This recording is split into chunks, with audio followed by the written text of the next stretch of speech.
김현정의 뉴스 쇼.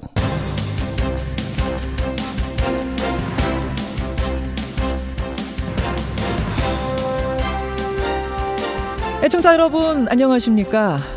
오늘은 5.18 민주화운동 38주년이 되는 날입니다. 그날을 기억하기라도 하듯 전국적으로 비가 내리고 있습니다.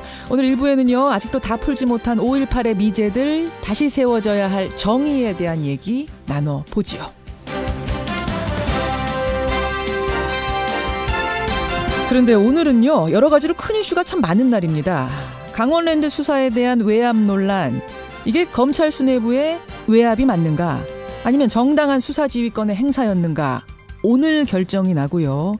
이 결정에 따라서 검찰총장과 강원랜드 수사단 둘 중 하나는 심각한 타격을 입을 것으로 보입니다.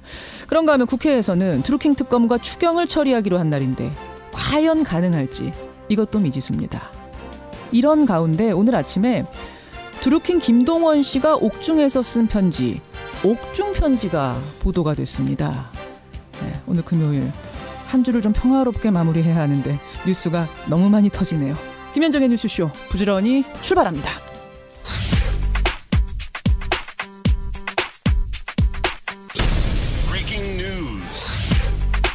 김현정의 뉴스쇼가 주목한 오늘의 포인트, 김정훈 기자 나와 있습니다. 어서 오세요, 김 기자. 네.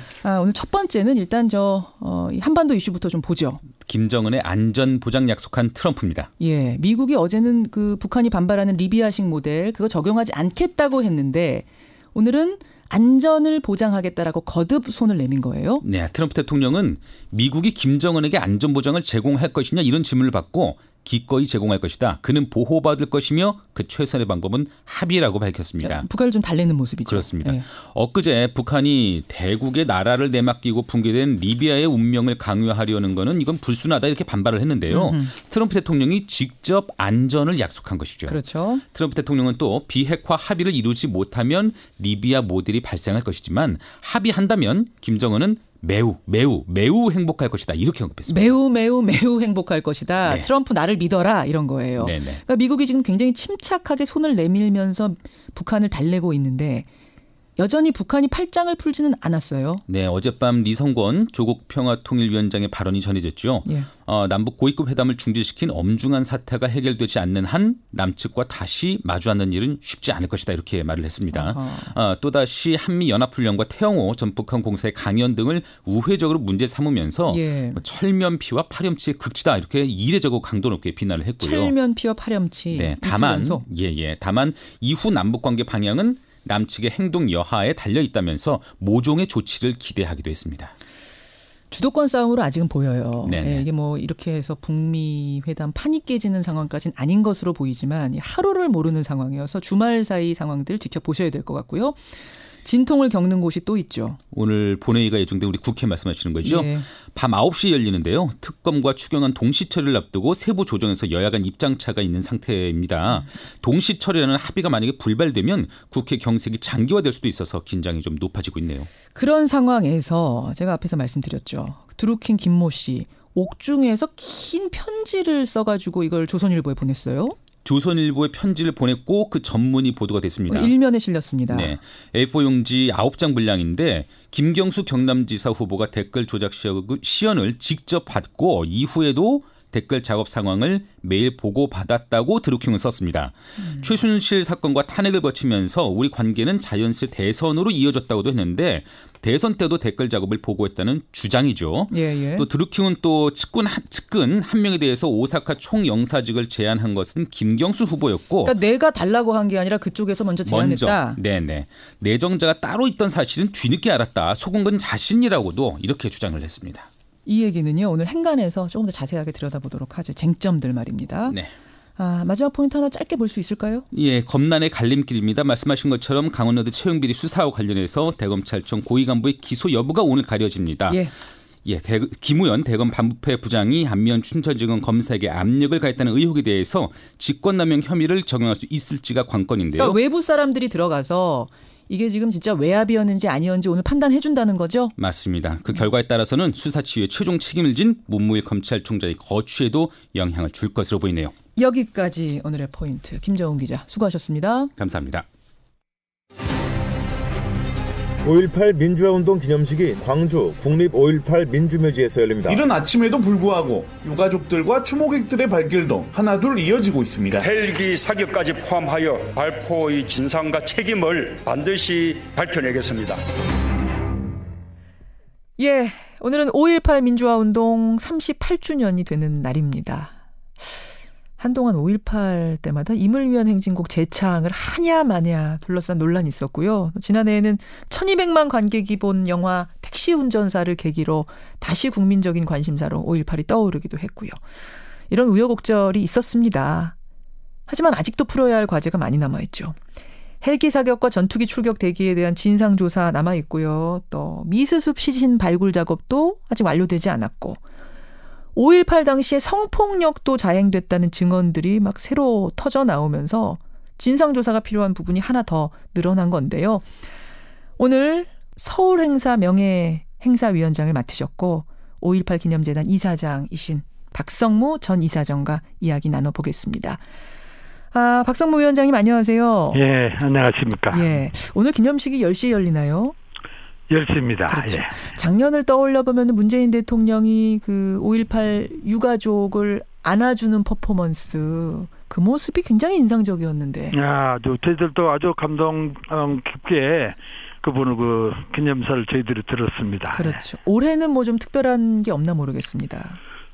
올해는 뭐 지금 금년에 2월달에 그 5.18 재조사는 특위가 지금 법이 통과됐잖아요. 예. 그래서 9월부터 활동을 한다 그래서 이번 특위에서는 정말 그런 것들이 좀 제대로 밝혀지지 않은 것들이 좀 나타났으면 쓰겠다는 그런 생각이 좀 우선 앞장섭니다. 예. 그러니까 지금 뭐 5.18 행사에서 무슨 퍼포먼스가 있냐 없냐 이게 중요한 게 아니라 그렇죠. 올해는 이 5.18 진상규명 특별법 통과된 거 요거 제일 좀 제대로 진상조사가 되는 게 제일 중요하다 이 말씀. 그게 가장 뭐 저희들 같이 관련자들은 더 그게 이제 관심사가 크죠. 자, 그럼 아예 얘기 나온 김에 그 얘기부터 좀 해보죠, 이사장님. 예. 진상조사비 출범했습니다만 뭐 5.18에 대한 진상규명이란 거는 워낙 범위가 넓어가지고요. 예. 핵심적으로 이건 이번에 꼭 다뤄야 한다. 어떤 겁니까?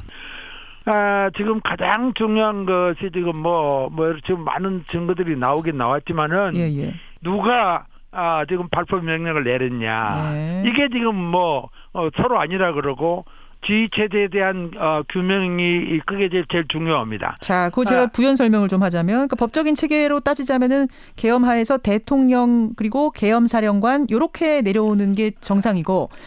하지만 그 당시에 최권력자는 보안사령관, 전두환 보안사령관이었다는 건 누구나 아는 사실이고. 다 아는 사실이고. 서로 미루고 있는 상황. 부장서를까지 겸하고 있었잖아요. 그렇죠. 예. 또 더 중요한 거 하나가 지금 이 사망자 수입니다.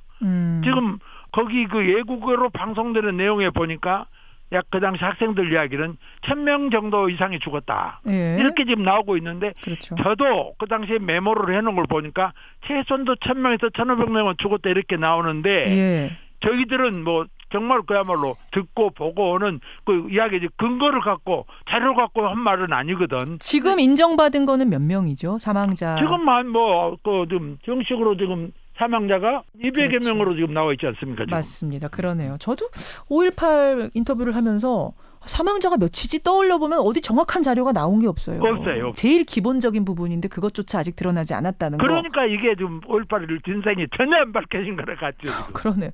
아니 그리고 아까 전에 그러셨잖아요. 누가 최종 책임자, 최종 발표자냐 이거 가려야 된다고 하셨는데 그런 핵심적인 것이 안 밝혀지고 있는 거예요. 그거 누굽니까? 누구라고 보시는 겁니까? 그건 외국에서 방송되는 미국이나 독일이나 이런 쪽에서 방송내는 내용을 그때는 모든 권력자는 전두환이다. 이건 전두환이가 했을 거다라는 외국인들이 보도가 나가더라고요. 누가 봐도 그 당시에 최고 권력자는 전두환 보안사령관. 그렇게 나오더라고. 그 당시 전두환이라는 최고 권력자의 서양으로 국민들은 알고 있더라. 이렇게 보도가 되더라고요. 근데 제가 어제 전두환 회고록을 쓴 전두환의 입 이렇게 통하는 분이죠. 민정기 전 청와대 비서관하고 인터뷰를 했는데 그분 얘기는 미국 문서에 그렇게 써 있으면 그걸 믿느냐? 아니다 이러시더라고요.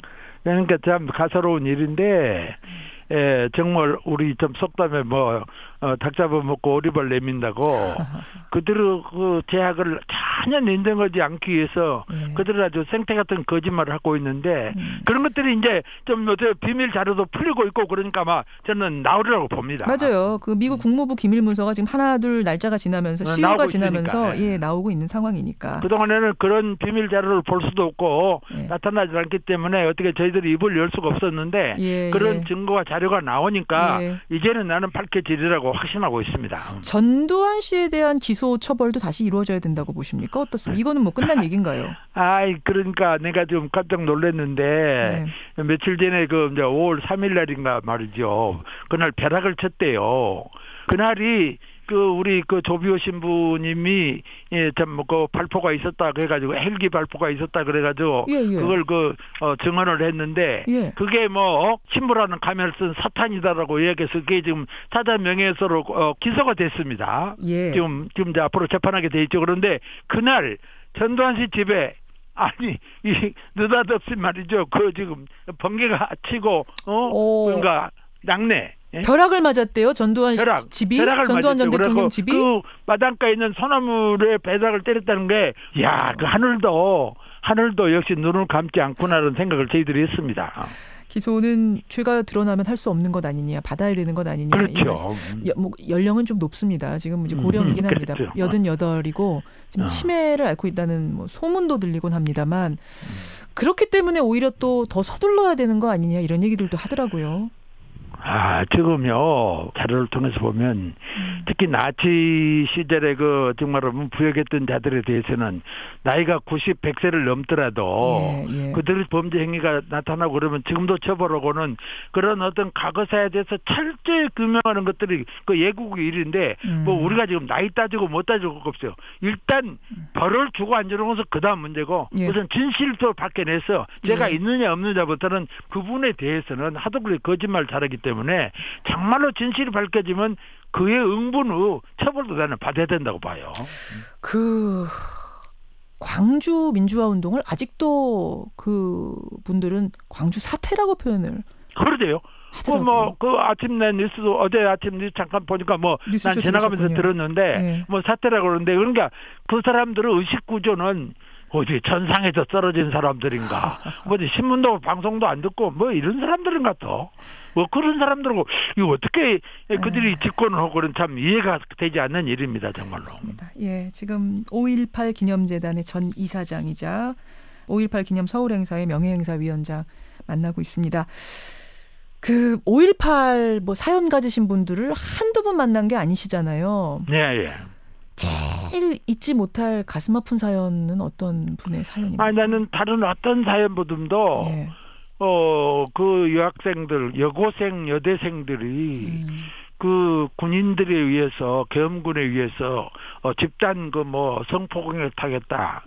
이건 정말 천연 공로할 일인데 이건 어떻게 우리는 그런 소문들이 들어 있었지만 전혀 확인할 거리 없어서 우리가 몰랐어요. 소문은 있었습니까? 소문은 다 지켜보고 그거로도 강조도 계속 살고 해서 다는 사실인데도 그것까지는 몰랐는데 요새 이 나타난 사실 보면서는 그냥 내가 이제 머리끝이 접히 썩어 이건 우리들이 그런 것을 보호해주고 했어야 되는 건데 어른 입장에서 이건 너무 안타까운 생각이 들어가지고 이건 정말 견딜 수 없네요, 정말로. 그러니까 그분들 제가 이제 인터뷰 해보고 이러니까 뭐라고 그러시냐면 얘기하기가 겁이 났던 것도 사실이고 또 얘기를 한 적도 있었는데 설마 그랬겠어. 이거 말하면 사람들이 믿지도 않을 거야 라면서 주변에서 아서라 했답니다. 그래서 여태 얘기를 못하다가 이제는 말할 수 있겠다라고 한 분이 용기를 내니까 다른 분이 또 용기를 내고 이렇게 해서 아마 나는 그게 이렇게 되면 더 많이 나오리라고 보는데요. 그래서 지금 국방부가요. 오는 9월에 진상조사위원회에서 이 성폭력 부분도 수사를 하겠다라고 밝힌 상태입니다. 당연히 해야죠. 이거 만약 안 한다고 우리가 가만히 안 했죠. 지금 그러면 이제 진상조사위원회가 꾸려지면은 해야 될 게 너무 많아요. 아까 말씀하셨던 그런 문제부터 시작해서 이런 많죠. 문제까지. 그리고 지금 가장 중요한 것이 우리 지금 5.18에 대한 애국 문제 말이죠. 뭐 지만원이라든가 아까 그 민정기 씨라든가 이런 사람들은 아직도 북한에서 내려왔다. 그리고 또 보상을 너무 많이 받았다. 또 뭐 유공자들 자녀들은 전부 뭐 취직이 되고 혜택을 받는다. 이런 그 천연 사실도 아니고 너무 애국돼서 지금 이야기들 하고 있기 때문에 차제에 그런 것들이 지금 말끔하게 정리되는 이런 작업부터 좀 해야 될 것 같아요.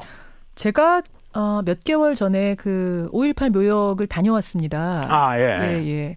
다녀왔는데 저는 이제 제가 서울에서 뭐 갈 일이 없다가 항상 그냥 뉴스로 생각할 때는 굉장히 큰 곳이라고 생각했고 왜냐하면 이거 만들어지기까지도 여기 뭐 지원을 주느냐 마냐 얼마나 논란이 많았습니까? 대단해. 그래서 엄청나게 의리의리한 뭔가가 있는 줄 알았는데 가보니까 소박해요. 그래서 좀 놀랐어요. 이거 가지고 그렇게 싸웠던 건가? 해주냐 마느냐고. 오히려 우리는 지금 동료들이 죽고 못 죽은 한을 갖고 지금 살아가는 사람들에게 계속 가슴에 못을 받고 있는 이런 것들이 좀 어떻게 좀 나는 우리 김현정 좀 그 양극께서 좀 수시로 좀 해서 좀 풀어줘야 되겠다고 생각을 해요. 예, 저도 노력할 테고요. 오늘 행사 잘 치르시길 바라고요. 귀한 시간 내주셔서 고맙습니다. 예, 감사합니다. 예, 전 5.18 기념재단 이사장이고요. 이번 서울 행사의 명예 행사위원장이세요. 박성무 전 이사장이었습니다.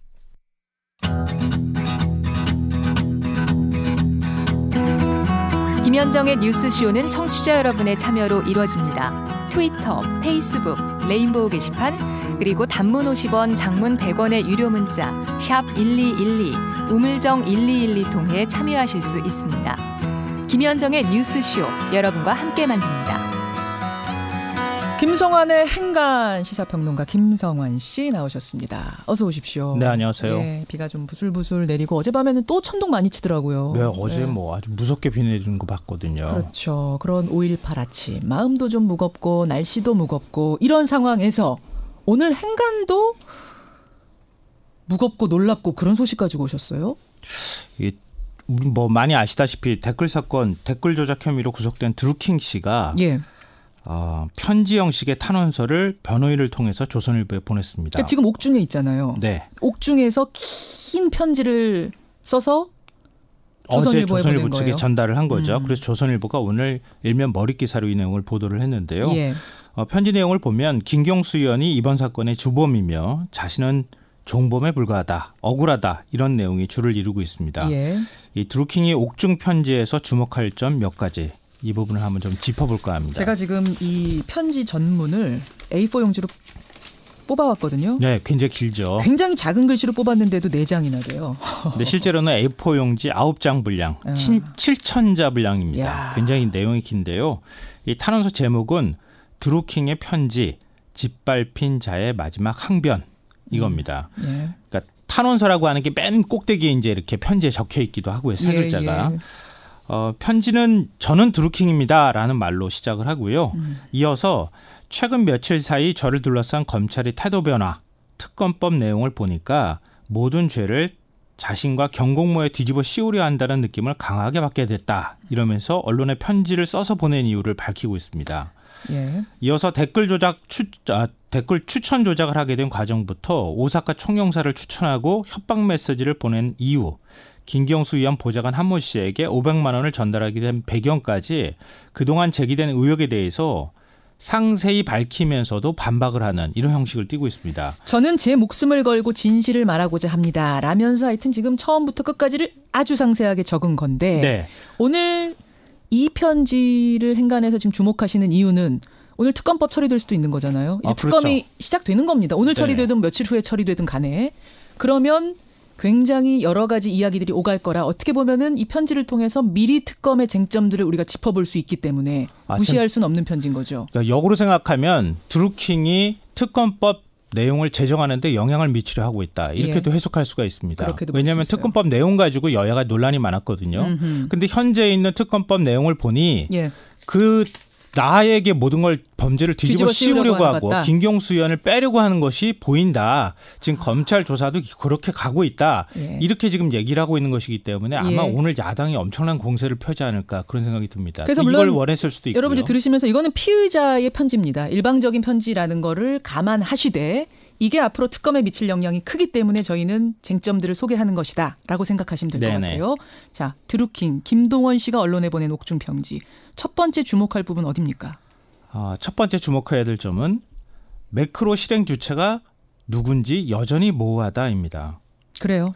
드루킹은 밝히고 있어요. 자기가 스스로 이제 밝힌 내용을 보면요. 2016년 9월 드루킹이 파주 사무실로 찾아온 김 의원한테 일명 킹크랩이라고 불리는 매크로 프로그램을 시연해서 보여줬다고 이렇게 밝히고 있습니다. 그러니까 매크로라는 게 이렇게 작동하는 겁니다라는 거를 김경수 의원 앞에서 시연을 했다는 거예요. 2016년에. 그러니까 그동안에 알려진 것은 올해 1월 17일 평창 동계올림픽 관련 기사에 매크로 프로그램을 처음 돌렸다 이렇게 얘기를 하고 있는데 그래서 대선 전에는 매크로와 관련되어 있는 거 전혀 없었다. 그렇게 알려졌는데 실제로는 2016년 9월 매크로를 보여줬다는 거예요. 김경수한테 보여줬다. 네. 그러면서 드루킹이 이것을 하지 않으면 다음 대선에서 또 질 거다. 모든 책임은 제가 지고 문제가 생기면 감옥 가겠다 이렇게 말을 했답니다. 그러자 김 의원이 뭘 이런 걸 보여주고 그러냐. 그냥 알아서 하지. 이렇게 암묵적 동의를 했다는 거예요. 그랬더니 드루킹이 그럼 못 보신 걸로 하겠습니다. 라고까지 말을 했답니다. 네. 그런데 좀 이상해요. 왜냐하면 매크로 프로그램을 제작하게 된 배경도 밝히고 있거든요. 그해 한나라당 측 선거 관계자로부터 2007년 대선에 사용됐던 댓글 기계에 대한 구체적 정보를 입수했다고 합니다. 드루킹이요. 그래서 2007년과 2012년 대선 패배가 이 댓글 기계 부대의 맹활약 때문임을 자신이 알게 돼서 그래서 김 의원한테 매크로 제작을 건의를 했다는 거예요. 우리도 이런 거 안 하면 다음 대선 또 집니다. 이렇게 얘기를 했다고 하죠. 네, 맞습니다. 그런데 그 이후에 또 써놓은 걸 보면 그 당시에는 매크로 성능도 낮아서 기사의 작업 수도 떨어져서 손으로 하는 기사 작업이 더 많았다. 이렇게 또 쓰고 있어요. 그러니까 제작을 하자고 이렇게 시연해보면서 건의는 했지만 개발이 잘 안 됐다는 얘기네요. 그러니까 성능이 너무 낮아서 매크로를 제대로 돌릴 수가 없었다는 거예요. 그래서 김 의원도 매크로에 대해서 비중을 두기보다는 손으로 하는 선풀운동과 경선, 대선에서의 오프라인 참여에 많은 관심을 보였다. 이렇게 드루킹이 스스로 인정하고 있다는 겁니다. 그러니까 시연을 해서 김경수 의원 보여줬지만 그것을 정말 실현하기에는 우리가 실력이 모자랐다. 이렇게 지금 얘기가 되는 그렇게 거예요. 제대로 돌릴 수 없었고 김경수 의원은 오히려 오프라인 작업에 오프라인 활동에 더 많은 관심을 보였다고. 여기가 하나 쟁점이 될 것이다. 두 번째는요. 두 번째는 금전적 보상을 받은 적은 없지만 농공행사는 원했다입니다. 그러니까 이게 보상, 대가가 있었느냐 없었느냐 굉장히 중요한 부분인데 어떻게 기술이 돼 있는 거예요? 그러니까 문 후보 측에 어떤 금전적 보상은 받은 적이 없다 이렇게 강조를 하고 있거든요. 그러면서도 농공행상은 바랬다. 그래서 농공행상을 자기가 원해서 중앙선대위에 2명을 포함시켜달라고 이력서까지 전달했다 이렇게 얘기를 하고 있습니다. 중앙선대위라는 곳은 나중에 대선에서 정말 되고 나면 농공행상을 하는 사람들이 들어가는 받는 곳이기 때문에 그걸 자기가 원했는데. 그러니까 인사추천을 먼저 했다는 거예요. 그런데 이 한 명은 거기에 들어갔는데 나머지 한 명 나중에 오사카 총영사로 추천했던 사람은 못 들어갔다는 거예요. 그래서 이 사람을 오사카 총영사가 아니라 일본 대사로 추천해 줄 수 있느냐고 물어봤답니다. 근데 김 의원은 딱 잘라 거절하지 않고 나중에 뭐 곤란하다는 식으로 얼버무렸다는 거예요, 자꾸. 이거에 나중에 가가지고 이런저런 과정을 거쳐서 이런 식의 위선과 거짓의 신물이 나서 올해 2월 국회의원 회관으로 찾아가서 다투게 됐고 그래서 자기가 협박 메시지를 보내게 됐다는 거죠. 그러면 이것도 또한 김 의원이 먼저 제안했다고 해야 되는 것인지 아니면 드루킹이 먼저 원했다고 해야 되는 것인지 굉장히 애매하다는 겁니다. 그것도 쟁점이 될 것이다. 하나 더 있어요, 짧게? 네. 빨리 나가서 경공모를 재건해야 한다입니다. 그런 말이 써 있죠. 직접 재건해야 된다는 표현을 쓰지 않지만 경공모와 자신은 다르다. 경공모를 매도하지 말라. 그러니까 드루킹 일당으로 프레임을 걸어서 우리를 몰아세우지 말라. 경공모 회원들은 내버려둬라. 이렇게 얘기를 하고 있거든요. 지금 재판 빨리 받겠다고 얘기하잖아요. 빨리 풀려나서 경공모를 다시 세워야 되는 거 아닐까. 이런 생각을 지금 하고 있는 것은 아닐까라는 생각이 듭니다. 자, 오늘 좀 급하게 훑어봤는데 계속 논란이 될 것 같습니다. 김성환 씨 수고하셨습니다. 네, 고맙습니다. 김초엽님, 근데 왜 드루킹이라고 자꾸 그러세요? 실명이 뭡니까? 그러셨는데 제가 실명도 얘기했잖아요. 김동원이란 사람입니다. 입으로 가죠.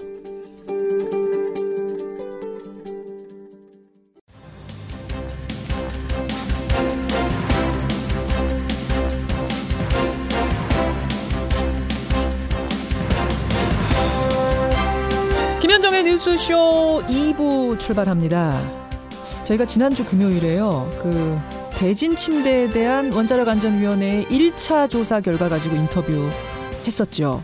근데 2차 조사 결과가 나왔습니다. 놀랍게도 방사능 기준치의 9.3배의 방사능이 이번에는 나왔다는 겁니다. 지난 1차 조사 결과 때는 뭐 나오긴 나왔지만 인체에 무해한 수준이라고 하더니 어떻게 이렇게 일주일 만에 조사 결과가 달라진 건지 원안위 위원을 좀 만나봐야겠습니다. 대한항공 오너 일가의 갑질 경영. 이 대한항공 직원들은 오늘도 3차 촛불 집회를 열 예정인데요. 땅콩회항 사건의 피해자 박창진 사무장이 여기 사회를 봅니다. 지금 이 단톡방, 직원들 단톡방과 촛불 집회를 이끌고 있는데 어찌된 일인지 대한항공 노조에서 박창진 사무장을 제명했습니다. 예, 박창진 사무장 오늘 연결을 해보죠. 마지막으로 여러분이 많이 기다리시는 코너죠. 월간 아무개. 오늘은 월간 유인태편 준비가 되어 있습니다. 50원의 단문 100원의 장문 유료 문자 샵 1212 카톡 레인보우까지 열어놓고 출발합니다. 원자력안전위원회가요. 대진침대 매트리스의 방사선 피폭량이 기준치의 9.3배에 이른다라는 2차 조사 결과를 내놨습니다. 사실 지난 주만 해도 방사선 기준이 규정치 이하다. 그래서 뭐 나오긴 나왔지만 인체에는 무해한 수준이다라고 판정을 내렸었는데 어떻게 닷새 만에 이렇게 뒤집어진 건지 궁금합니다. 급기야는요. 어제 사회적 참사 특조위의 안전사회소위원회가 긴급 점검회의를 갖고 침대류와 공산품 전반에 대해서 모니터링을 하겠다. 이런 결론을 내렸죠. 지난 1차 발표 직후에 저희 뉴스쇼와 인터뷰했던 김혜정 시민방사능감시센터 운영위원장. 원안이 발표하는 별개로 이 시판 중인 제품들에 대한 재점검 필요하다. 굉장히 지금 위험한 상황이다. 이런 말씀들 하셨었는데요. 이분 다시 연결해 보겠습니다. 원자력안전위원회 비상임위원으로 참여 중인 분. 시민방사능감시센터 김혜정 운영위원장입니다. 위원장님 안녕하세요. 네, 안녕하세요. 그러니까 우리 위원장님은 원안위의 위원은 위원이신데 비상임위원. 네, 국회 추천 비상임위원입니다. 예, 외부 감시 역할을 하러 뭐 들어가셨다 이렇게 보면 됩니까? 뭐 그렇게 봐도 되죠. 그래요. 네. 일단 뭐 원자력 산업계로부터 독립적인 인사에 참여 뭐 이렇게 보시면 됩니다. 예, 예. 아니 지난주에 원안위의 그 첫 조사 결과 나왔을 때는 물론 침대에선 하나도 안 나오는 게 맞지만 나오긴 나왔습니다. 근데 기준치, 인체에 요 정도는 무해하다라고 하는 기준치 이하로 나왔습니다라고 했었는데 어떻게 닷새 만에 기준치의 9배가 넘는 방사선이 새로 나온 겁니까? 조사 결과가? 세 가지 이유 때문인데요. 첫 번째는 지난번 그 발표는 언론 보도 이후 며칠 되지 않아서 발표를 했기 때문에 당시에는 리콜 침대가 없어서 침대 회사에서 받은 2016년산 제품으로 측정을 했어요. 근데 그 침대는 속지 커버만 모나자이트가 도포되어 있었고 이번에는 리콜 받은 침대를 포함해서 조사를 해보니까 소비자가 제공한 침대? 네네네. 속지 커버뿐만 아니라 스폰지에도 광범위하게 이제 모나자이트가 사용되었습니다. 그러니까 당연히 방사선 수치도 높아졌고요. 두 번째는 이제 지난번에는 실생활에서 사용하는 것처럼 매트리스 위에 시트를 깔고 조사를 했어요. 근데 이번에는 아예 매트리스를 깔지 않고 시트 깔지 않고 매트리스 위에서 10시간 호흡한 거 2cm 위에서 10시간 호흡한 거를 가정해서 평가를 했고 또 하나는 지난번에는 그 피폭 선량 계산 방식을 관행대로 평가를 했는데요. 이번에는 전문가 회의를 통해서 최근에 그 라돈에 의한 피암 위험 평가가 2배 이상 증가를 하고 있는데 이런 최신 연구 결과를 반영해서 그 평가를 하니까 피폭 선량이 훨씬 더 높아졌습니다. 그러니까 지난번에도 우리가 잠깐 얘기했었습니다만 이 기준치에 쓰이는 계산식에 내부 피폭, 외부 피폭이 따로 적용되지 않아서 이 얘기했었잖아요. 우리가. 그건 좀 문제가 있다. 그렇습니다. 그래서 내부 피폭에 대한 부분을 강화한 계산식으로 적용을 했더니 9.3배가 된 거군요. 그렇죠. 과거에는 뭐 내부 피폭 선량 평가를 하지 않았었고요. 이번에 내부 피폭 선량 평가를 기존에 도입을 하면서 전문가회를 통해 가지고 그 위험 평가 방식도 이제 현재의 연구 결과를 반영한 거죠. 알겠습니다. 또 바뀌는 건 아니에요, 이거? 일주일 있다가? 강화된 거니까 그건 이번에 맞습니까? 강화된 거니까 좋은 것으로 봐야 됩니다. 자, 그런데 원자력 안전위원회와 관련된 의혹이 또 하나가 불거졌어요. 뭐냐면 시사저널의 보도인데 원안위가 지난 5년간 라돈 침대를 사실상 방치해왔다. 이게 무슨 말이고 하니? 네. 지금 문제가 된 재료가 모나자이트라는 광물이죠, 여러분. 이 광물질을 쓰면 안 되는데 이걸 쓴 겁니다. 여기서 방사선이 나온 건데 모나자이트라는 광물질을 우리나라로 수입한 그 업체가 모나자이트 3톤을 매트리스 생산업체로 판매한다고 이미 원안위에다 신고를 했었다는 거예요. 대진침대에다가 공급합니다라고 신고를 했었다는 거예요. 5년 동안. 그러니까 원안위는 알고 있었다는 겁니다. 이 모나자이트라는 물질이 매트리스 생산업체로 간다는 거, 침대로 간다는 걸. 근데 신고받고 끝. 아무 조치도 취하지 않았다. 이게 사실입니까? 우선 말씀하신 내용 중에 모나자이트를 쓰는 거는 불법이 아니고 합법이고요. 합법이긴 하죠. 예. 네, 다만 그 수입업체가 한 곳밖에 없는데요. 수입업체가 원안위에다가 모나자이트 수입에 대해서 신고를 합니다. 그리고 어느 업체에 공급했는지도 신고를 하는데 현재의 원안위의 규제 감시 체계는 신고만 받고 그것이 모나자이트가 사용되는 업체 또는 판매되는 과정에 대한 추적 관리는 하지 않았기 때문에 현재와 같은 문제가 발생했다고 볼 수 있죠. 아니 그러니까 원자력 안전위원회가 왜 있습니까? 이런 안전 챙기라고 있는 건데 원안위의 분들은 전문가 분들이니까 다 아셨을 거 아니에요. 이 모나자이트라는 물질이 침대, 생활 부분으로 가면은 이거는 위험할 수 있다. 도대체 어떻게 쓰이는지 감시를 해야겠다. 추적을 해야겠다. 이렇게 생각을 하셨어야지. 어떻게 그냥 신고만 받고 판매하시오. 이렇게 되면 안 되는 거 아닙니까? 그렇게 되면 안 된다고 저도 생각합니다. 그런데 이제 지금까지 사실은 그 생활 속 방사능 문제가 원자력 규제 기관에서 높은 비중으로 다뤄져 있지 않았고 또 이것을 근거하는 생활 방사선 안전법도 이런 내용을 의무화하는 법으로 돼 있지 않다 보니까 이런 문제가 발생한 거죠. 아니 김혜정 위원은 모르셨어요, 이거? 이런 과정까지는 상세하게 몰랐죠. 그렇지만 이 그 생활 방사선 제품에 대한 규제 관리나 안 된다는 것은 제가 여러 차례 지적을 했는데 그런 걸로 바로 바뀌지는 않으니까요. 비상임위원으로 갔을 때 이런 거 이제 보고는 안 됐군요. 이렇게 매트리스 업체로 이게 지금 가고 있습니다. 이런 사실은. 네, 업체 파악이 구체적으로 지금 원안위도 하고 있는 중이고요. 당연히 그러다 보니까 우리에게 보고가 되지 않았죠. 보고가 되지 않고. 그럼 지금이라도 이 규정은 반드시 개선해야 되는 거 아니에요? 신고만 하고 땡 이건 아니지 않습니까?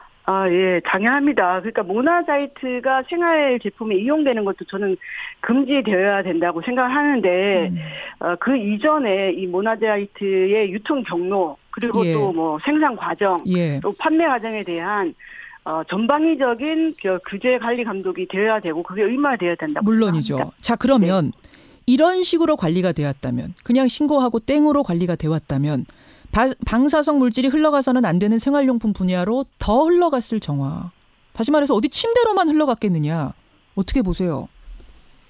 예, 저는 당연히 그렇게 생각을 합니다. 왜냐하면 지금 특허청에서 음이온 제품으로 특허를 해준 게 18만 개거든요. 그리고 실제 잠깐만요. 네. 음이온 제품으로 허가해 준 게 18만 개? 네, 특허 받은 게. A 제품, B 제품 이렇게 해서 개수가 18만 개? 예. 그러니까 또 거기서 생산한 양은 어마어마하다고 하죠. 생산량 전체 해가지고 18만 개가 아니라 개수로 A 제품, B 제품 이렇게 해서. 예. 특허 받은 그래요? 것이. 예. 그러니까 실제로 이제 굉장히 생활 밀착형 제품에 광범위하게 이 모나자이트를 비롯한 천연 방사능 물질이 사용된 거예요. 그리고 실제로 이제 원자력 안전인 재단이 조사한 걸 보더라도 음이온 제품에서 방사선 물질이 검출되는 게 확인되고 있고 그게 속옷에서부터 소금이라든가 화장품 그리고 매트나 팔찌 여러 곳에서 방사선이 검출되고 있기 때문에 광범위하게 쓰여졌다고 봐야 되죠. 물론 여러분 음이온을 방출하는 방식을 만들어내는 방식은 두 가지가 있습니다. 기계를 통해서 음이온을 만드는 방식과 이런 모나자이트 같은 광물질, 천연물질 자체에서 음이온이 나오는 방식이 있는데 우리나라에서 음이온 제품들 한 90%는 다 천연물질, 광물질 이용하는 거라고 그때 그러셨죠, 위원님? 예, 모나자이트를 이용한 제품에서 이제 음이온 방출된다고. 그렇죠. 나와 있죠. 그래서 그때 그러셨어요. 음이온이 나오는 제품이다라고 하면은 이거는 곧 방사성 물질이 나오는 말과 거의 같다. 이렇게 보면 된다. 이렇게 의심해라 그러셨잖아요. 네. 이것도 유효합니까? 사용하지 않았는데 음이온이 나온다. 그러니까 음이온 개수가 높을수록 사실은 방사능 수치가 높아요. 그거는 뭐 안전재난 조사에서도 확인이 되고 있고 그렇습니다. 그러니까 음이온이 나온다고 하면 일단 의심을 하는 게 좋고요. 그리고 실제로 그 음이온 제품의 그 다다수가 모나자이트 같은 천연 방사능 물질을 이용해서 음이온을 생성하기 때문에 의심을 해야 된다고 저는 생각합니다. 음이온이 나온다라고 특허청에 신고된 제품이 18만 개. 그렇다면 아까 전에 물론 음이온이 나오는 뭐 광물은 여러 가지가 있으니까 그중에 제일 많이 나온다는 모나자이트. 모나자이트 수입업체 하나라 그러셨죠? 네, 지금 이제 원안이 신고된 건 하나. 한 곳입니다. 그 업체에서 납품한 회사는 이 대진침대 포함해서 몇 개입니까? 66개 업체에 납품했다고 신고도 했어요, 원안이. 그럼 그 66개 업체는 어떤 건지 조사가 됐습니까? 알려졌습니까? 지금 아직 원안위가 파악 중이라고 저도 어제 확인했는데 다시 파악 중에 있다고 합니다. 파악 중. 아직 업체 이름은 아무도 모르는 거네요? 네. 와, 이 리스트 안에 그러면 이게 업체 이름은 업체 이름만 원안위는 알고 있고요. 왜냐하면 그 업체를 신고했으니까. 업체 이름은 알고 계세요? 네. 그런데 다만 그 업체가 어떤 제품을 생산하는지까지를 파악해서 아마 원안위가 발표하지 않을까 싶습니다. 대충 이름 보면은 이게 생활용품인지 공산품인지 뭐 핸드폰인지 다 알 수 있잖아요. 네, 그런 점에서 이 침대 회사는 사실 신고를 받았을 때 매트리스에 쓰인다고 당연히 추정할 수 있죠. 왜냐하면 뭐 침대사 이름을 보면 그래서 제가 지금 여쭙고 싶은 건 그 66개 업체 중에 이런 식으로 우리 생활 밀착형 생활용품 회사들도 있습니까? 저는 이제 업체명을 받지 않았으니까 단정적으로 말씀드릴 수는 없지만 그러나 그 음이온 제품이 나와 있는 상태를 보면 당연히 그 생활용품 업체가 들어갔을 거로 저는 생각합니다. 그러게요. 18만 개가 다 음이온이 전기로 생성하는 음이온은 아닐 테니까. 요 66개 업체 명이 나오면 또 요 파장이 상당하겠네요. 지난주에 저희 출연하셨을 때 그런 말씀하셨어요. 음이온이 나온다고 하는 제품을 일단 의심하라. 미국 원자력 안전기관에서는 주변에서 누가 음이온 쓴다 그러면 던져버리라라고 권고하고 있다. 이 말씀하셨죠?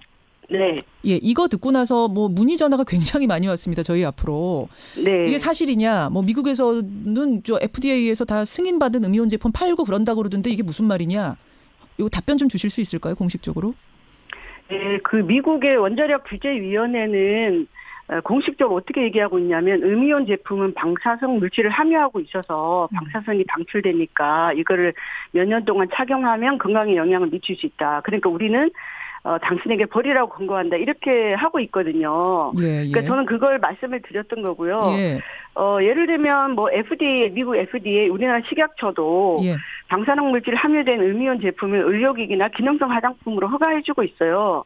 근데 뭐 그 문제를 제기하신 분 말씀대로 미국의 FDA가 그런 음이온 제품을 승인했을지는 모르겠으나 미국의 원자력 규제기관은 이걸 사용하지 말라는 권고를 하고 있는데 우리나라는 허가만 해주고 실제로 그런 것에 대한 표시도 하지 않고 적어도 소비자들에게 사용하지 말라는 그런 공고도 하고 있지 않는 게 문제입니다. 알겠습니다. 어떤 말씀이신지 알겠네요. 원자력 안전을 강조하는 기관에서는 그렇게 얘기하고 있는 게 분명한데 또 별개로 다른 그 분야에서는 뭐 식약처라든지 FDA에서는 안전 기준이 이원화돼 있다는 얘기예요. 그러다 보니까 이렇게 될 수 있단 말씀.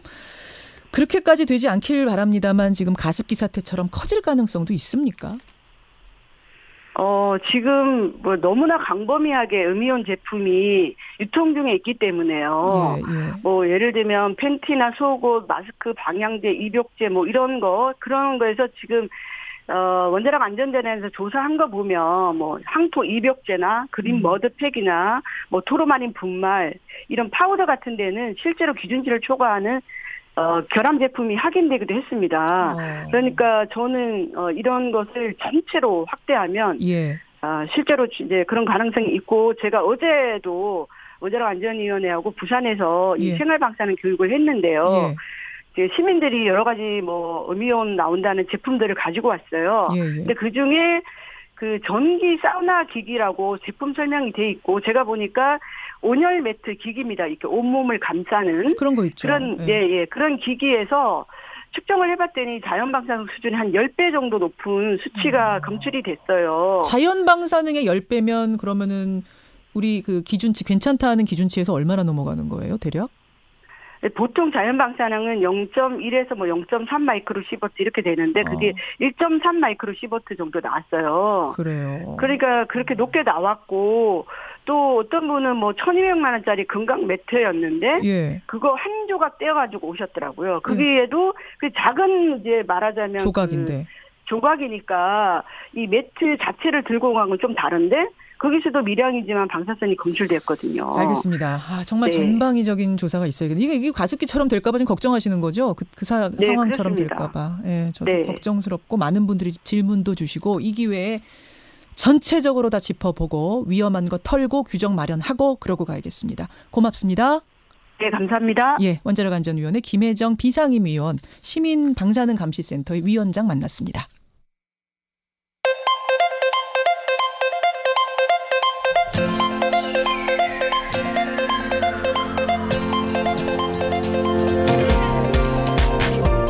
여러분은 지금 CBS 라디오 김현정의 뉴스쇼를 함께하고 계십니다.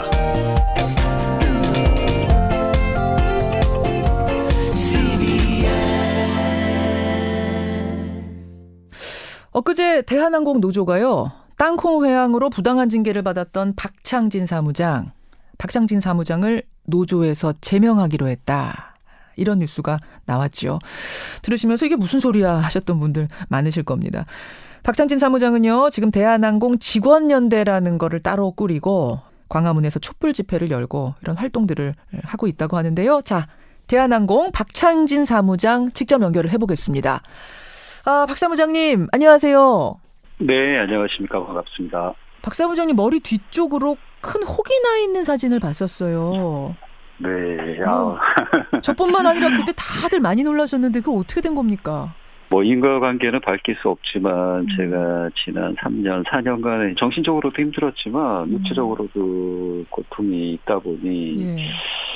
그런 식으로 발현이 된 것 같아요. 그래서 어쩔 수 없이 너무 커진 종양이라 수술을 하게 되고 치료 중에 있습니다. 무슨 종양인 거예요? 네, 양성 종양으로 이제 판명이 나서 다행히 추가적인 수술을 안 해도 되는데 수술 부위가 좀 크다 보니까 신경이 좀 많이 손상이 돼서 그게 회복하는데 한 3개월 정도 시간이 걸린다고 그러더라고요. 근데 제가 또 업무를 이제 복귀를 해서 시작하다 보니까 기압차라든지 이런 걸 아직까지 고통도 좀 있고 치료 중에 있습니다.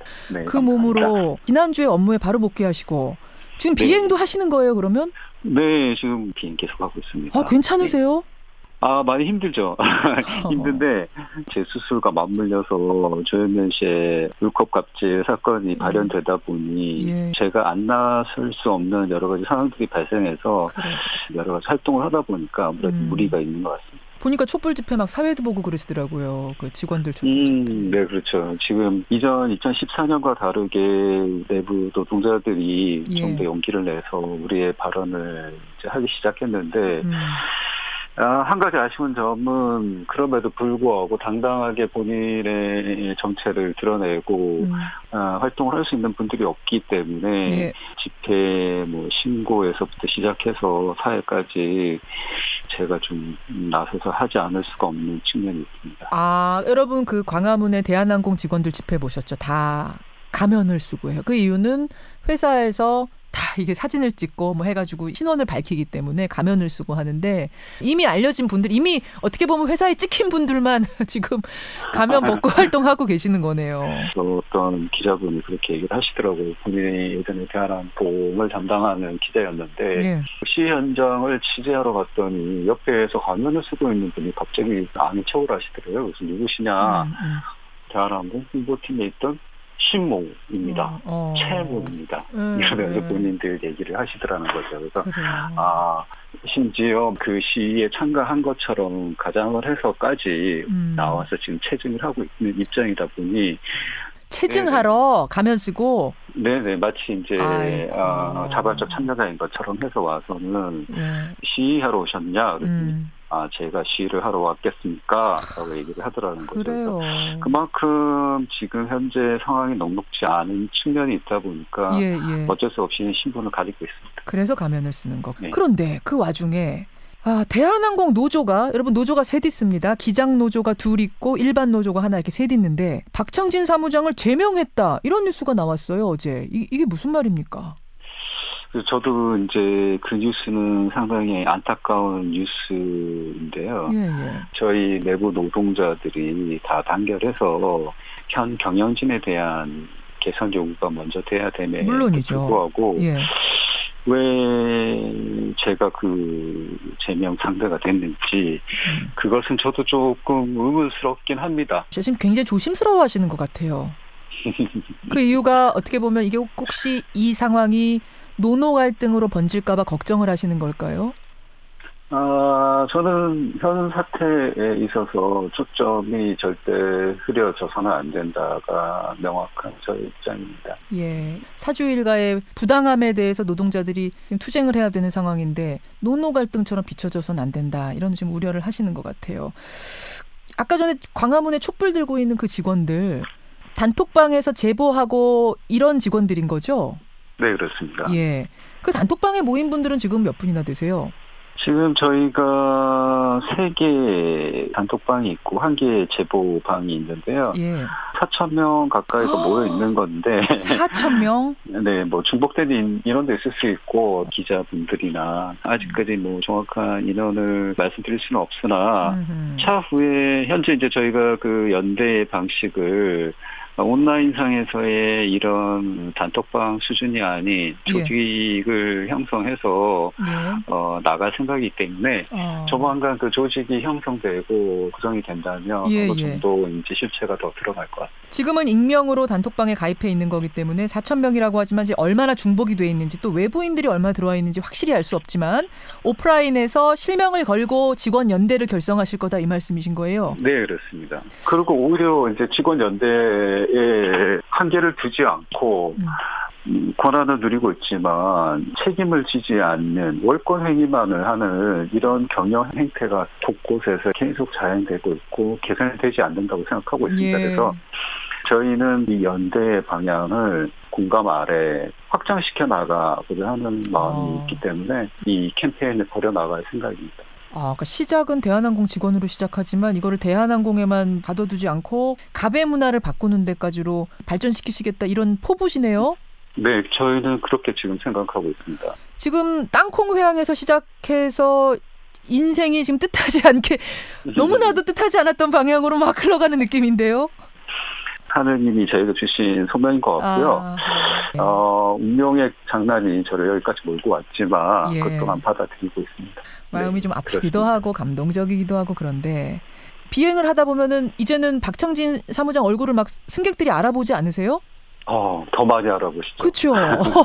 뭐라고들 하세요? 승객들이 박창진 사무장 아니세요? 이런 거잖아요. 네, 참 두 가지 측면이 공존하는 것 같아요. 많은 응원과 감사의 편지 같은 것도 받을 때가 있고 또 박창진 사무장 땅콩 하나 갖고 와봐. 이런 얘기를 하시는 분들도 있죠. 장난스럽게. 혹은 그렇죠. 약간 뭐 조롱하듯이 땅콩 하나 가져와봐? 네, 그러시는 분들도 있어요. 그거는 아무래도 이 문제가 지금도 이제 제가 제일 우려하는 바인데 가십거리로 회자가 너무 되다 보니 본질을 벗어나고 있는 것이 아닌가라는 생각이 들어서 정말 가슴이 찢어지는 듯합니다. 그런 분들이 많지는 않죠. 그래도 격려하시는 분이 훨씬 많은 거죠. 그렇죠. 그런 분은 뭐 10,000명에 1명. 그래야죠. 그래서 이제 그 슬픔을 나에서 끝내야 된다는 생각으로 촛불도 같이 들고 외연 확장해서 시민운동으로 발전시키고 좀 이렇게 하고 계시는 건데 오늘도 촛불 집회 광화문에서 저녁에 있다고 들었어요. 응원을 보내주고 있는 시민들에게 마지막으로 한 말씀 하신다면요?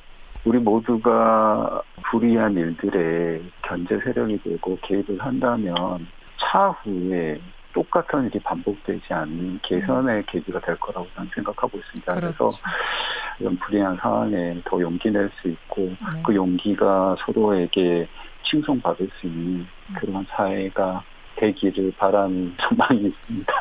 저도 바랍니다. 저도 간절히 바라고요. 건강 조심하시고요, 박창진 사무장님. 네, 너무 감사합니다. 기도하겠습니다. 오늘 귀한 시간 내주셔서 고맙습니다. 얼른 비행 가셔요. 네, 고맙습니다. 대한항공의 박창진 사무장 직원들 모아서 연대를 꾸린답니다. 만나봤습니다.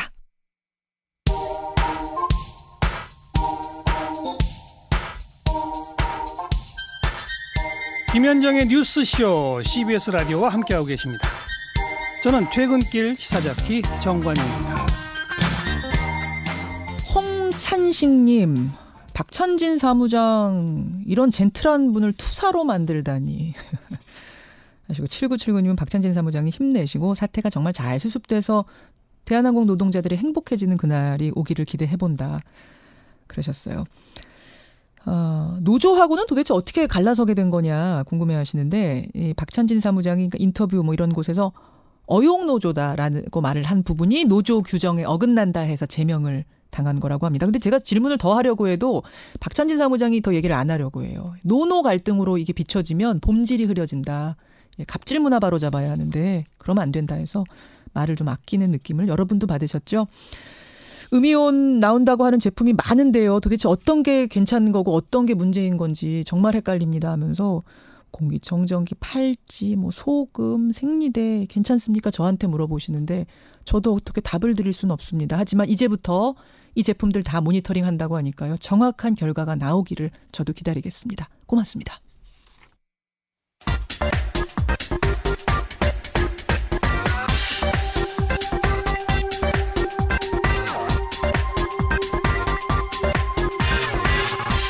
우리 정치의 한 달 앞을 내다봅니다. 뉴스쇼의 핵심 코너죠.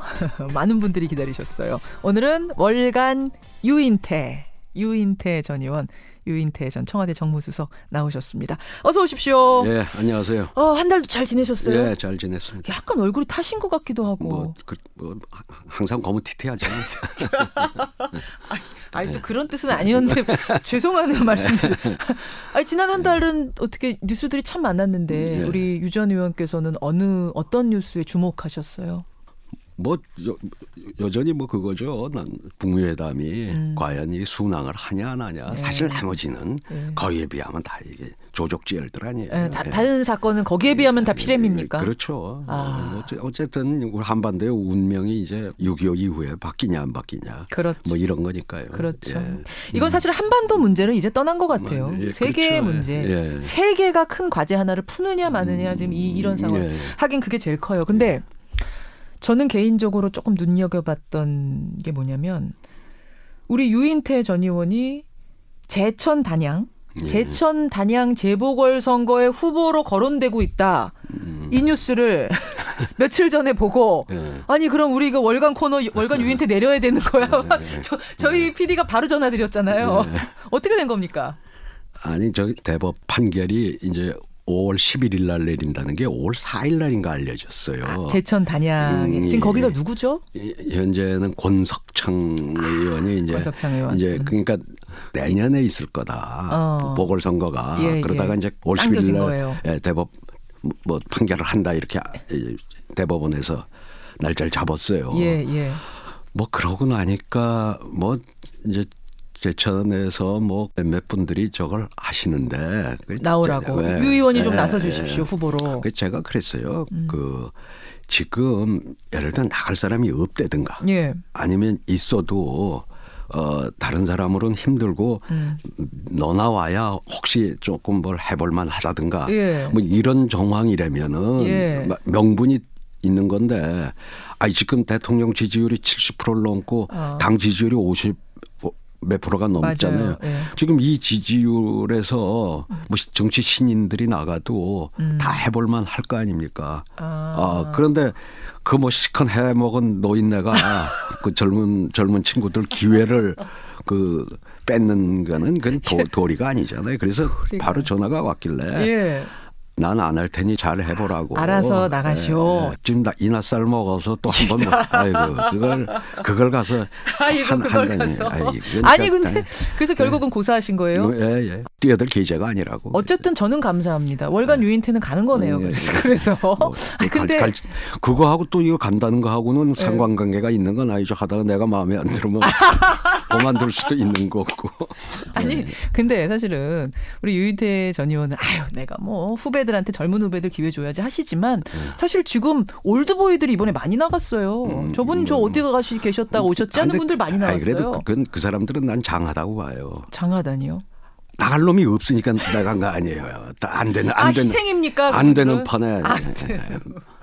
안 될 거 뻔히 알면서 그러니까 뭐 아까 신인들이니 뭐 이런 친구들 다 해봐도 다 안 한다고 그러니까 할 수 없이 올드보이 그러니까 노는이 나간 거 아니에요. 뭐 김문수 직접 여기서 방송국에서 한번 만났더니 나중에 노는이 뭐 합니까 그러던데. 아니 김문수 후보가 그랬어요 직접? 들었는데 뭐.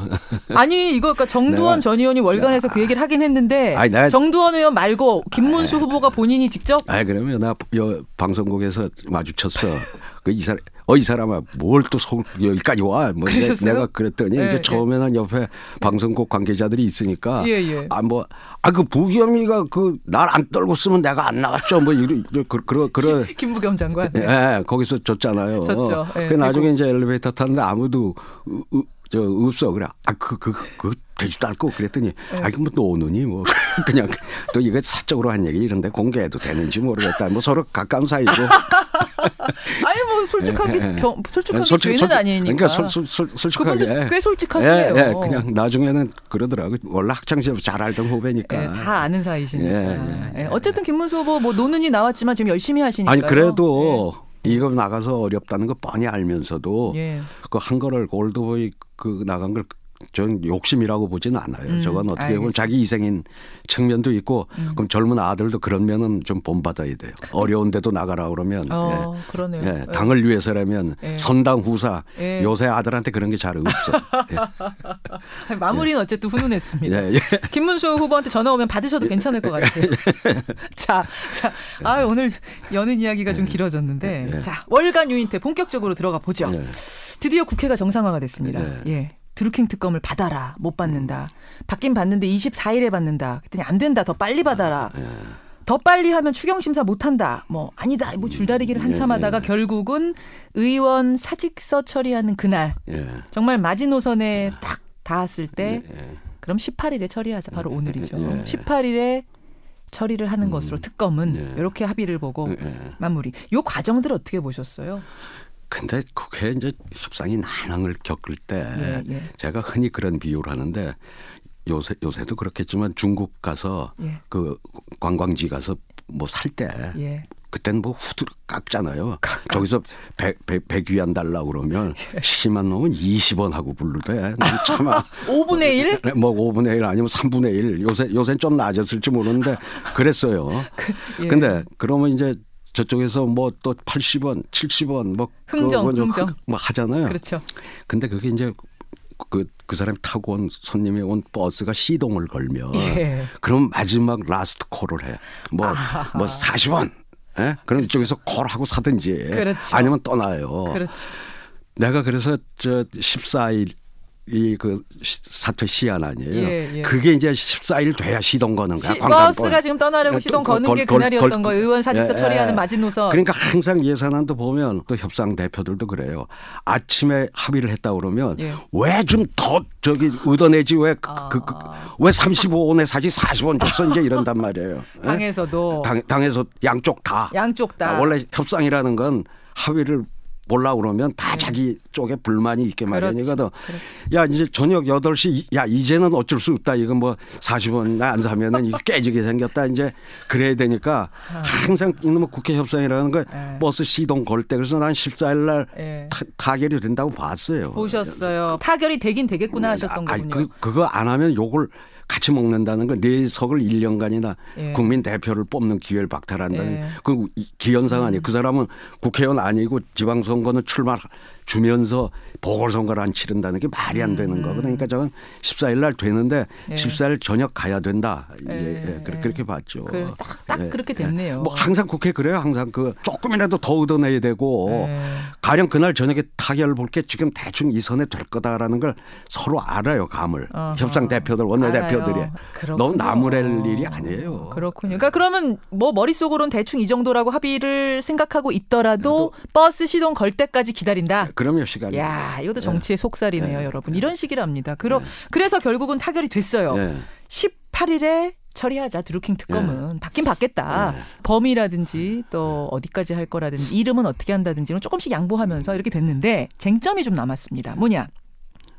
야당에서는 이 특검을 최순실 국정농단 특검 그 수준으로 가고 싶어하고 여당에서는 내곡동 특검 수준으로 가고 싶어해요. 그게 무슨 차이냐면 여러분 내곡동 특검법은요. 특검 1명, 특검보 2명, 파견검사 10명, 특별수사관 30명이 한 달 동안 수사를 하고 보름 연장 가능 이런 수준이었습니다. 반면에 최순실 특검은 기억하시죠? 특검 1명, 특검보 4명, 특별수사관 40명, 파견검사 20명이 70일 수사 그리고 한 달 연장 가능 이런 규모였거든요. 양당이 지금 전부 물러설 수가 없다 이 부분. 최순실이냐 내곡동이냐 물러설 수 없다. 이 상태로 지금 오늘이 왔습니다. 어떻게 될 거라고 보세요? 타결돼요. 그러니까 이것도 또 버스 시동 걸 때 되면은 오늘 어디쯤에서 그럼? 그게 김성태 대표의 이제 참여 때문에 뭐 18일 날 그냥 하자고 민주당은 그래도 뭐 제1야당 대표가 저렇게 제안한 걸 받은 거니까. 아하. 김성태 대표가 제시한 게 저거고 민주평화당은 지금도 오늘은 곤란하다 21일 날 하자. 그래 그건 어쨌든 되는 되긴 되는데 그럼 최순실과 내곡동 중간 어디쯤에서 될 거다. 되죠. 이제 타결을 볼 거다. 그런데 막판 가다 타결이 되죠. 오히려 특검 타결을 야당 입장에서는 안 해주고 계속 이 엄청난 뭐가 비리가 있는데 저 여당이 감추려고 그런다. 아마 이러고 6월 13일까지 끄는 게 제일 뭐 그랬다고 해서 근데 자제에 제도 개선은 필요하지. 너남 없이 다 온라인 대응한다고 댓글 하나라도 더 달아보려고 선거 때면 다 그래 놓고. 정리하자면 그러니까 이번 기회에 선거 기간에 정치권들에서 활동하는 온라인 대응팀들을 어떻게 할 것인가에 대한 어떤 제도적인 부분을 정비하고 갔으면 그런 계기가 됐으면 좋겠다 이 말씀이세요. 그렇죠. 월간 유인태 전 의원 지금 함께하고 있습니다. 이 기사도 화제였는데 보셨는지 모르겠어요. 사실은 이제 이것도 아마 우리 국민들의 정치 혐오를 키우는데 한몫한 사건일 텐데 2012년부터 2018년 3월까지 피감기관 돈으로 해외 출장 다녀온 국회의원을 전수조사해봤더니 민주당 71명, 한국당 103명, 바른미래당 10명, 평화당 2명, 정의당 3명이 됐답니다. 총 189명. 거의 국회의 3분의 2가 피감기관의 돈으로 해외 출장을 다녀왔다. 근데 지난번에 김기식 금감원장 낙마할 때 피감기관 돈으로 해외 출장을 다녀왔고 그것도 나홀로 출장을 다녀왔다는 것 때문에 사실은 떨어졌잖아요. 근데 이렇게 전수조사해보니까 국회의원들이 3분의 2가 이렇더라. 국민들도 분노가 대단해요. 여기에 대해서는 어떻게 보세요? 저도 김기식 의원 건이 났을 때 제 보좌관한테 나도 있냐 하고 물어봤어요. 이제 내가 관계 있냐 그랬더니 보좌관도 몰라요. 피감기관 돈인지 뭔지 몰라요. 바로 그거예요.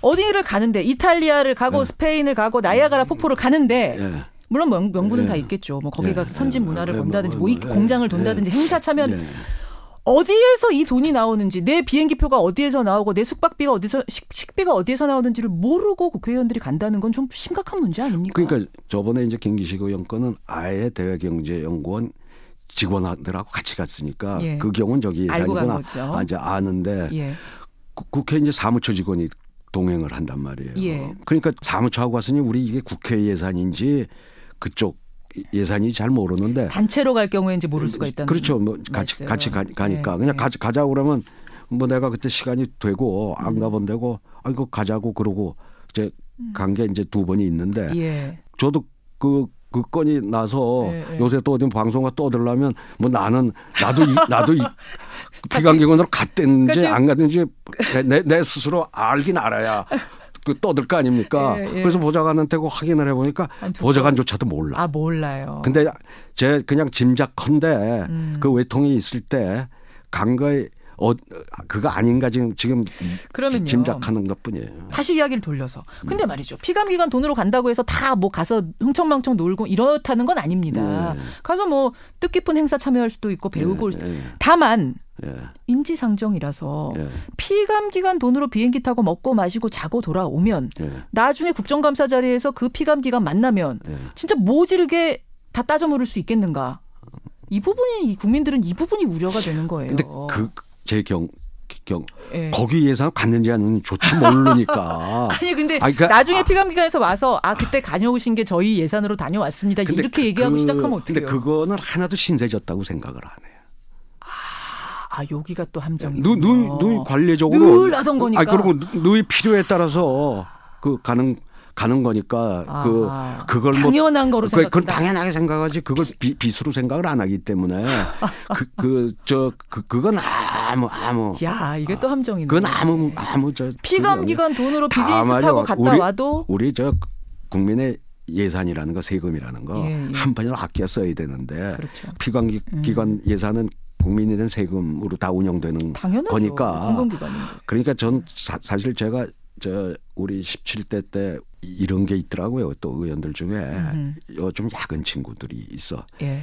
지가 만들어 이게 나갈. 일부러 내가 지금 이탈리아를 구경 가고 싶어. 그러면 회의를 억지로 만들어요? 없는 회의를? 하나 만들더라고 또. 하여튼 이제 제주도 좋아요. 제주 좋은 친구들이 있어요. 그래가지고 정말 많이 나가는 친구 보면 야릇한 세미나를 한다. 돈을 어디서 받아요? 협찬은 어디서 받아요? 그거는 이제 국회 예산. 그 이제 가서 이제 의장실에 가서 이게 굉장히 중요한 겁니다.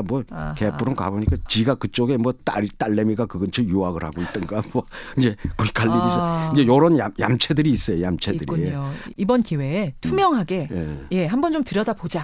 이번에 지금 전수조사도 한 김에 한번 들여다보자. 해가지고 불효불급한 거 쫙 줄여서 그렇게 얌체 같은 못 가게 다 하고. 알겠습니다.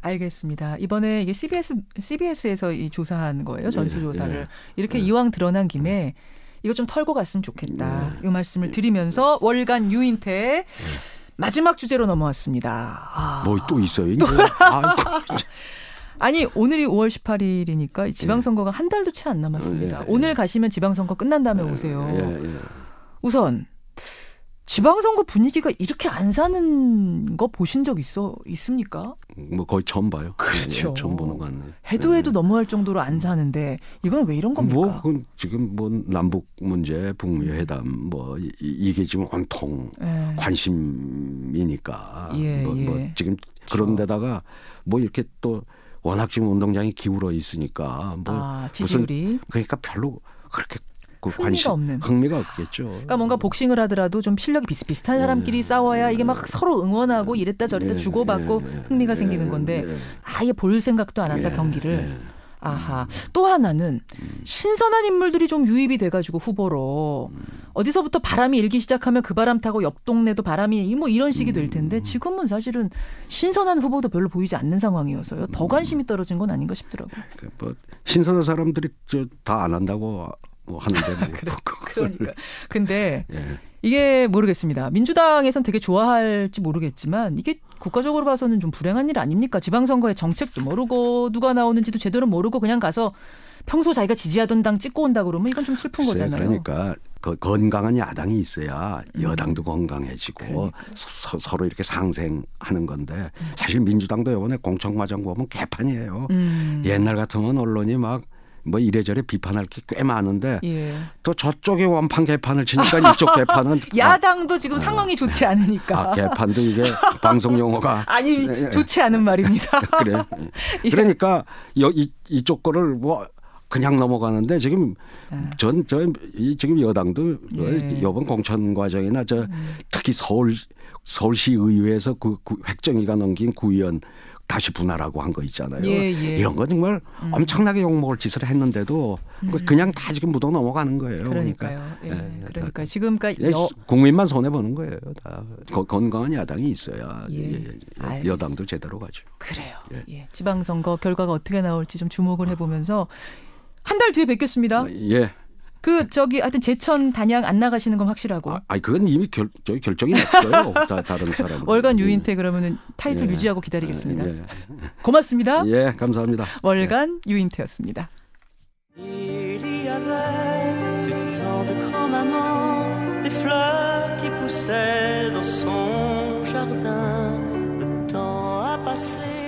우리 정치에 대한 이런저런 의견들 여러분들 다양하게 보내주시네요. 사실 오늘 5.18이죠. 하늘도 슬퍼서 눈물 흘리는 것 같은 그런 날입니다. 김현정의 뉴스쇼가 선정한 오늘의 노래 미셸 볼라레프입니다. 누가 할머니를 죽였나.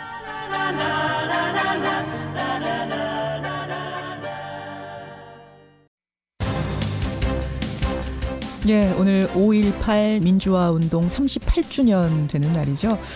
오전 10시에 5.18 민주묘지에서 기념식도 열립니다. 관심 가져주시고요. 저는 월요일 아침 7시 반에 다시 돌아오겠습니다. 고맙습니다.